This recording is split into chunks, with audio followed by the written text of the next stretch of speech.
மேலாக சோதிக்கப்பட ஒரு நாளும் விடமாட்டார். தாங்கிடும் பலன் தருவார், தப்பிச் செல்ல வழி செய்வார். நீ தப்பிச் செல்ல வழி செய்வார்.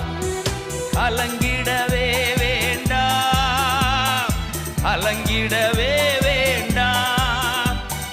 இயேசு கைவிட மாட்டார், இயேசு கைவிட மாட்டார். உங்கள் துக்கம் சந்தோஷமாய் மாறும், உங்கள் கவலைகள் கண்ணீர் எல்லாம் மறைந்துவிடும்.